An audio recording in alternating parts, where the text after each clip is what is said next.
Amerika Birləşmiş Ştatları Fars körfəzinə böyük hərbi qüvvə yeridib.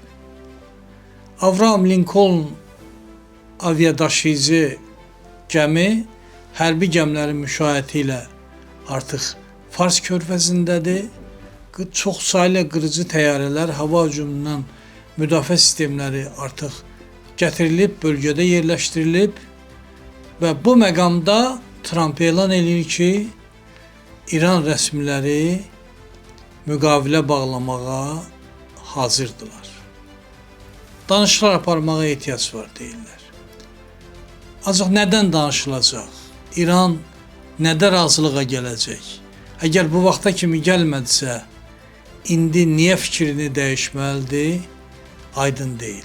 Aydın olan odur ki, Trump'ın uğurlu bir əməliyyata ehtiyacı var.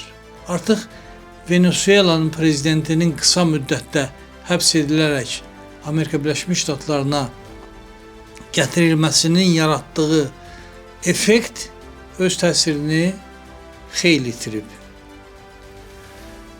Yeni uğura ehtiyac var. Danışıqlar başlayacaqmı? Çox güman ki, əgər başlasa da qısa müddətdə uğursuzluqla nəticələnəcək. Çünki indiyə qədər dəfələrlə həm Amerika Birləşmiş Ştatları ilə, həm də Avropa üçlüyü ilə İran rəsmiləri danışıqlar aparıblar, öz mövqelərindən imtina eləməyiblər. Söhbət nədən gedir? Amerika Birləşmiş Ştatları və Avropa ölkələri tələb eləyirlər ki, İran özünün nüvə proqramından və ballistik raketlərlə bağlı proqramından imtina eləsin. İran da bunu qətiyyən qəbul eləmək istəmir. Nüvə proqramından imtina tələbi nədən ibarətdir? Amerika Birləşmiş Ştatları qəti şəkildə deyir ki, İran öz ərazisində uranı zənginləşdirə bilməz.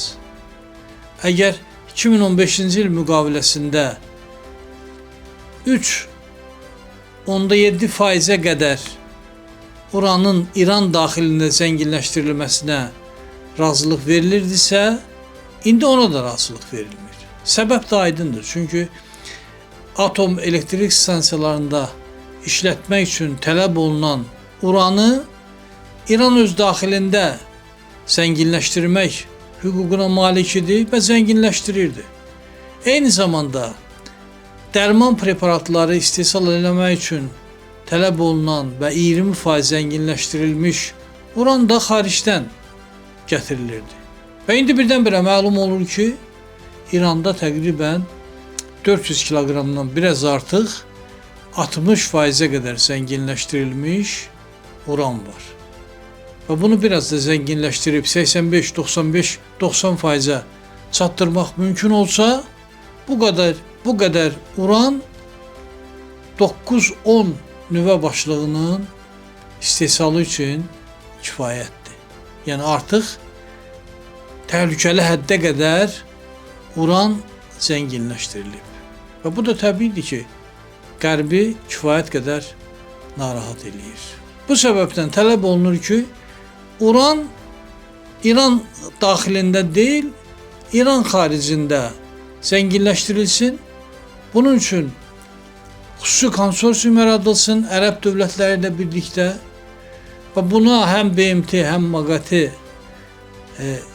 nəzarət eləyə bilsin. Amerika Birləşmiş Ştatları da bu prosesdə iştirak eləsin və zənginləşdirilmiş uran İrana kənardan gətirilsin. Yəni həmin konsorsium vasitəsilə zənginləşdirilmiş uran İran daxilinə gətirilsin və atom elektrik stansiyalarında istifadə olunsun. İran bunu qəbul eləmir. Uranı zənginləşdirmək imkanı mənim qürurumdur deyir və mən bundan imtina etmək fikrində deyiləm. Eyni zamanda onu da əsas gətirirlər ki, 2003-cü ildə Ayətullah Xameneyi fitva verib və nüvə silahını qadağan eləyib. İstehsal oluna bilməz deyir İranda. Və dəfələrlə çıxışlarında nüvə silahını haram adlandırıb. İndi buna inanıb Qərb sakitləşə bilərmi? davranışlarından görünür ki inanmırlar ve sakitleşmirlər. Eyni zamanda balistik raketlerle bağlı da problem var. İrandan tələb olunur ki, bu proqramdan da imtina eləsin və mövcud balistik raketlərin də sayını azaltsın. İndi əgər danışıqlar olsa, İranın öz mövqeyindən çəkilməyəcəyi aydındır. Yəni çox qısa çəkəcək bu danışıqlar. Və çox güman ki, Amerika Birləşmiş Ştatları İrana növbəti zərbələr endirmək qərarına gələcək. Əhalinin vəziyyəti çox ağır. Sanksiyalar İran iqtisadiyyatını demək olar ki, tarımar eləyib. İranda iqtisadi vəziyyət çox ağırdır və bu günlərdə baş verən etiraz hərəkatı da bir daha onu göstərdi ki, xalq bu iqtisadi çətinliklərdən cana doyub.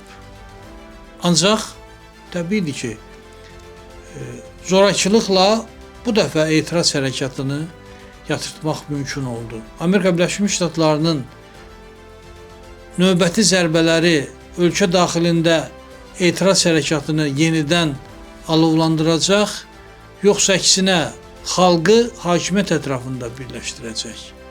Bunu da yaxın günlər göstərəcək. Ancaq bir şey aydındır ki, Amerika Birləşmiş Ştatlarının İrana zərbələr endirməsinə çox az qalıb. Trumpın uğura ehtiyacı var. Ehtimat azalır. İlin sonunda keçiriləcək seçkilərdə məğlub olmaq təhlükəsi var və bu da Trumpı topal ördəyə çevirəcək.